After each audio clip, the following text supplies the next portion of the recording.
un lapso de 60 días, que puede ser prorrogado a solicitud de parte por 30 días más y de común acuerdo entre ambas partes por 45 días.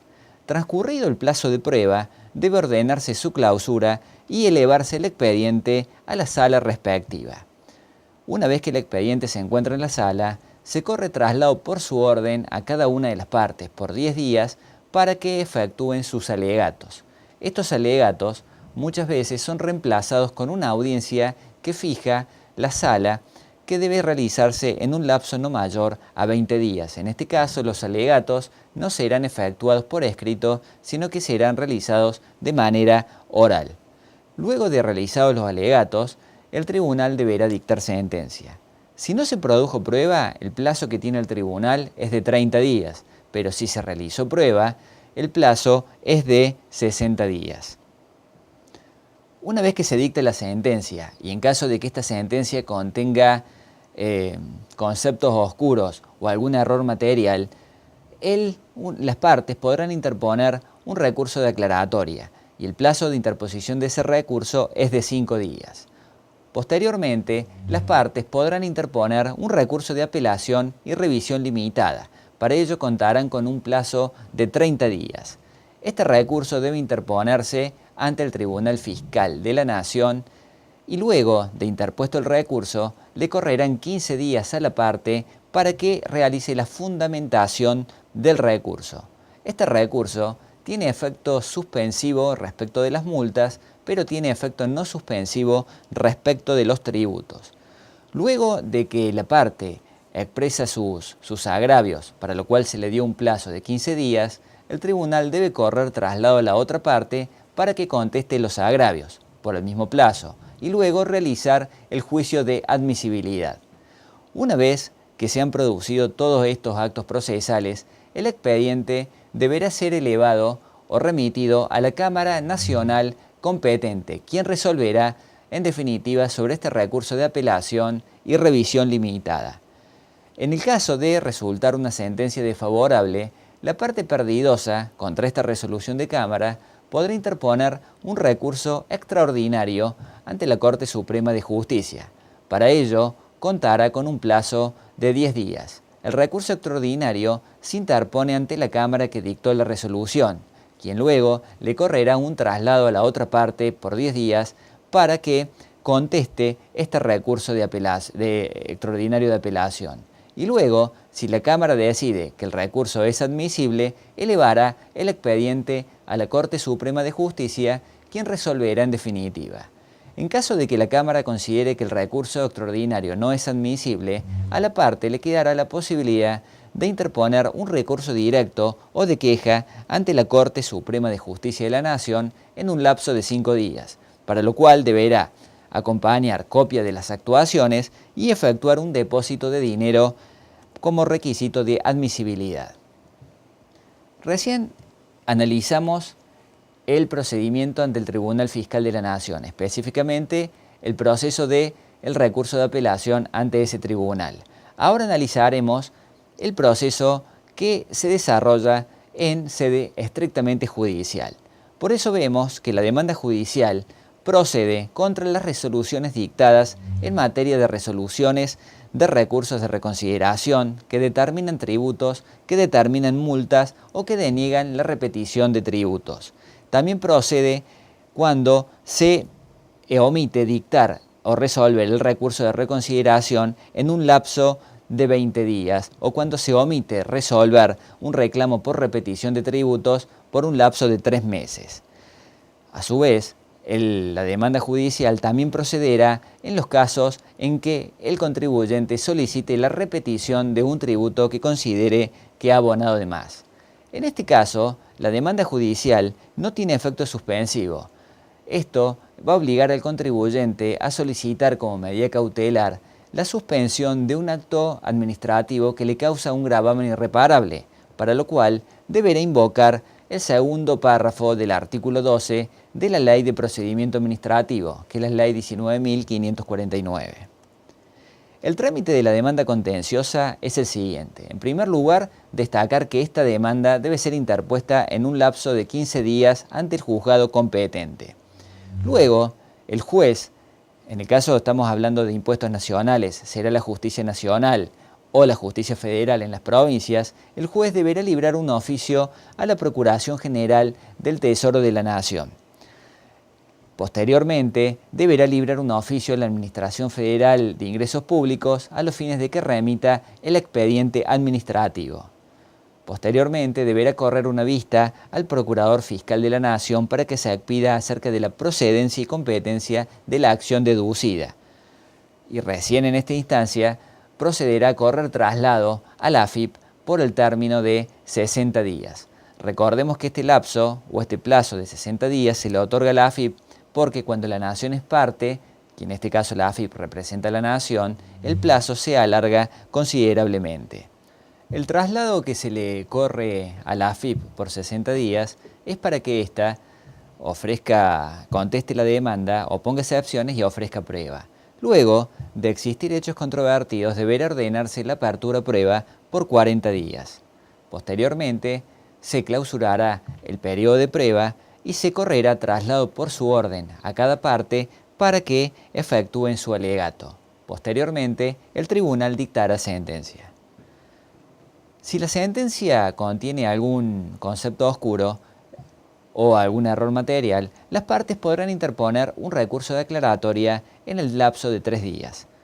Si quieren atacar la sentencia propiamente dicha, atacar la cuestión de fondo, impugnar la cuestión de fondo, deberán interponer un recurso de apelación y contarán para ello con 5 días. La interposición de este recurso se hace en primera instancia, pero luego su fundamentación se realiza en la Cámara de Apelaciones. Si el tribunal de primera instancia denegara este recurso de apelación, las partes podrán ir en queja ante la Cámara, para lo cual contarán con un recurso directo que deberán interponer en el lapso de 5 días ante la propia Cámara. Pero si el tribunal de primera instancia admitiere el recurso de apelación, el expediente se elevará a la Cámara, quien correrá traslado por su orden a cada parte, a la parte apelante para que exprese agravios y a la parte apelada para que conteste los agravios respectivos. Posteriormente, la Cámara dictará sentencia. Si la sentencia contuviese algún elemento oscuro o algún concepto no claro, las partes nuevamente tendrán la posibilidad de interponer un recurso de declaratoria, pero en este caso el plazo será de 5 días. Si quisieran atacar la resolución de fondo y de existir una cuestión constitucional, podrán interponer un recurso extraordinario ante la Corte Suprema. Este recurso se interpone y se funda en la Cámara ante la Cámara que dictó la resolución y debe interponerse en un plazo de 10 días. Luego la Cámara le correrá traslado a la otra parte para que conteste el recurso extraordinario de apelación y posteriormente la Cámara realizará el juicio de admisibilidad o de procedencia del recurso. Si lo considerare pertinente, elevará el expediente a la Corte Suprema de Justicia y si considerase que el recurso no es admisible, lo rechazará, ante lo cual la parte que interpuso el recurso extraordinario podrá interponer un recurso directo o de queja ante la propia Corte Suprema de Justicia de la Nación. Para ello, deberá acompañar copia de las actuaciones y realizar un depósito de una suma de dinero como requisitos de admisibilidad. Con esto, damos por finalizado el trámite de la demanda contenciosa, por lo cual hemos visto hasta ahora todo el trámite del recurso de apelación ante el Tribunal Fiscal de la Nación y también hemos visto todo el trámite de la demanda contenciosa ante la Justicia Federal, que en el caso de tratarse de Buenos Aires tendría que ser la Justicia Nacional. Ingresaremos a otro proceso judicial que es el de ejecución fiscal. Como dijimos inicialmente, el fisco persigue la obtención de la mayor cantidad de sumas de dinero a los fines de satisfacer las necesidades básicas de la comunidad. Y uno de los instrumentos jurídicos financieros con los que cuenta es el poder tributario. Ahora bien, si las personas que se encuentran bajo su soberanía no pagan los tributos en términos o no pagan las sanciones pecuniarias que se les imponen con motivo de una infracción, la Administración Federal de Ingresos Públicos tendrá la posibilidad de exigir judicialmente el cobro o el pago de estos tributos o de estas multas. Para eso contará con un proceso de ejecución fiscal, que es un proceso ejecutivo sumario basado en la legalidad de los actos administrativos. El proceso está regulado en el artículo 92 de la Ley 11.683. En primer lugar, el agente fiscal, que representa al fisco, deberá promover la demanda de ejecución fiscal. Posteriormente, bajo su firma, deberá librar el mandamiento de intimación de pago y eventual embargo por la suma reclamada, intereses y costas. Además, podrá solicitar, como dijimos hace un rato, la traba de una medida cautelar para asegurar el cobro del crédito del fisco. Una vez realizados estos actos procesales, deberá citarse de comparendo y de remate al demandado, al ejecutado, por el lapso de 5 días. En este plazo, el accionado tendrá la posibilidad de comparecer a derecho y oponer excepciones. Las excepciones que se permiten en el proceso de ejecución fiscal no son muchas y están taxativamente enumeradas en la ley. Destacamos el pago documentado, la espera documentada, la prescripción y la inhabilidad de título. Luego, el tribunal deberá dictar sentencia. Es importante destacar que la sentencia dictada en un proceso de ejecución fiscal es inapelable. Ahora bien, para que pueda darse comienzo a un proceso de ejecución fiscal, es necesario que el fisco emita lo que se denomina el título ejecutivo, que cuente con un título ejecutivo. Y en este proceso de ejecución fiscal, el título ejecutivo es la boleta de deuda suscripta por el juez administrativo, en la cual debe contenerse o debe informarse una deuda líquida y exigible y no contener ningún vicio extrínseco. Ingresaremos ahora al análisis de otro proceso, que es el de repetición tributaria. Básicamente, en la repetición tributaria se dan las siguientes circunstancias. En primer lugar, existe una persona que paga al fisco un importe tributario que no resulta, según él, legítimamente adeudado, ante lo cual, quien abona el tributo al fisco, luego pretende solicitar su restitución. Se tienen que dar dos condiciones. Por un lado, un enriquecimiento sin causa por parte del fisco y por otro lado, un empobrecimiento sin causa para el contribuyente. Recordemos que cuando una persona abona un tributo que legítimamente adeuda, se produce un empobrecimiento, pero ese empobrecimiento es con causa. En este caso debe darse un empobrecimiento sin causa. La repetición tributaria es una relación jurídica de carácter obligacional de naturaleza civil y básicamente requiere la realización de un pago previo. Básicamente procede cuando se hace el pago erróneo de un tributo, cuando se realiza el pago de un tributo que se considera inconstitucional, cuando se realiza el pago de un tributo que la administración exige excesivamente o en los casos de pagos indebidos. Básicamente, si se discute la repetición tributaria de impuestos nacionales, será competente el juez nacional en Buenos Aires o el juez federal en las provincias. En el caso de los tributos provinciales, serán los tribunales provinciales. En el caso de Córdoba, la Cámara Contencioso Administrativa. El sujeto pasivo será el Estado que percibió el tributo y el sujeto activo, el sujeto que pagó el tributo que cree haber abonado indebidamente. La sentencia dictada en un proceso de repetición tributaria tiene solamente efecto declarativo. La Ley 11.683 distingue dos procedimientos o dos procesos de repetición tributaria. Por un lado el pago espontáneo y por otro lado el pago de requerimiento. En el caso de pago espontáneo, se da cuando el sujeto pasivo abona un tributo sin necesidad de que el fisco se lo requiera formalmente, ante lo cual, para solicitar su restitución, previamente debe efectuar un reclamo previo. Y luego, si ese reclamo previo no prosperase, tiene tres posibilidades: interponer un recurso de reconsideración ante la propia administración, un recurso de apelación ante el tribunal fiscal o una demanda contenciosa ante el juez competente. Si el pago fuese requerimiento, es decir, que el contribuyente paga porque el Estado se lo ha exigido, en este caso ya no es necesario efectuar el reclamo administrativo previo, sino que simplemente el sujeto pasivo tiene dos posibilidades. puede interponer una demanda contenciosa ante el juez competente o interponer una demanda directa ante el Tribunal Fiscal de la Nación. Con esto damos por concluido la segunda parte del módulo 3 de esta materia.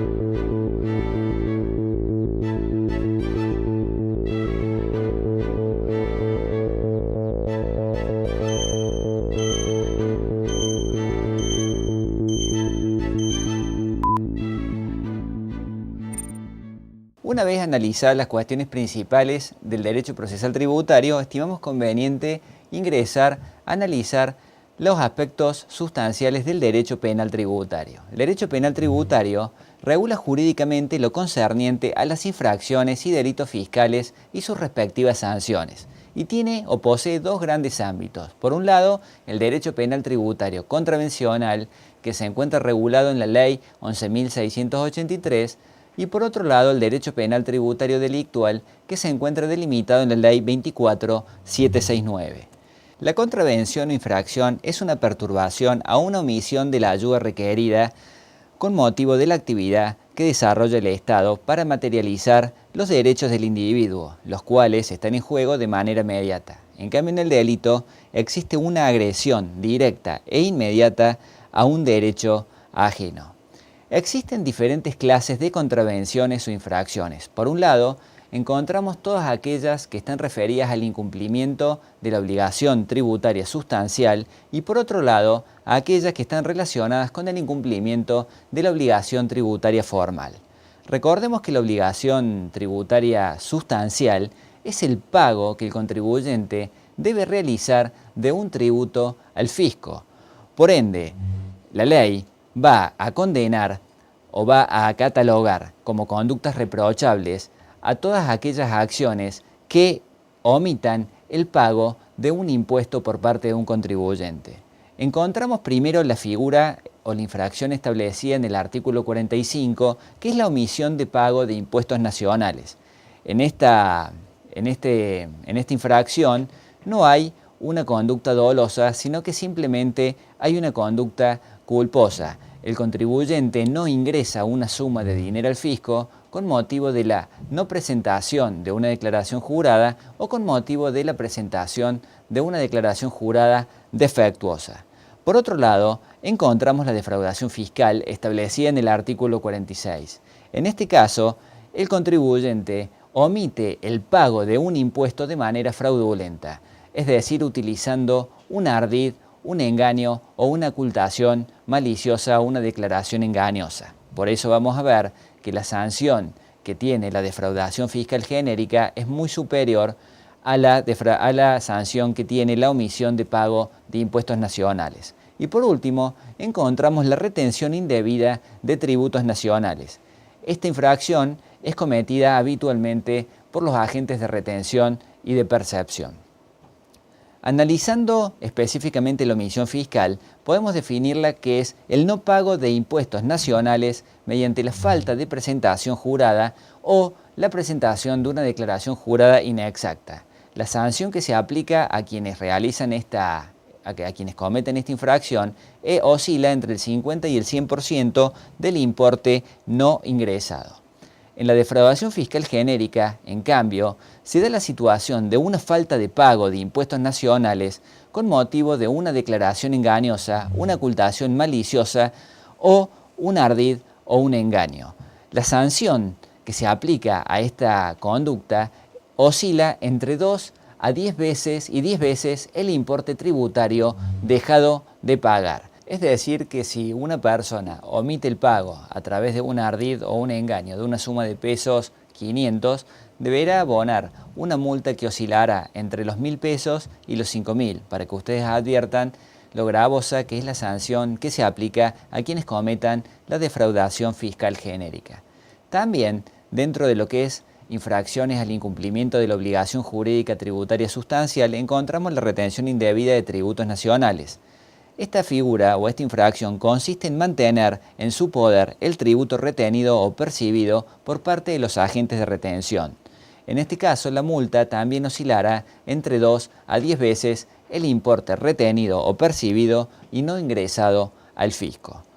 Una vez analizadas las diferentes situaciones de incumplimiento de la obligación jurídica tributaria sustancial y que dan lugar a una infracción, analizaremos el incumplimiento de la obligación tributaria formal. Como hemos dicho en el transcurso de esta materia, el contribuyente, por una parte, tiene que cumplir con la obligación jurídica tributaria sustancial, que es el pago del tributo. Pero por otra parte, la legislación le impone una innumerable cantidad de obligaciones formales que tienen por finalidad facilitar y coadyuvar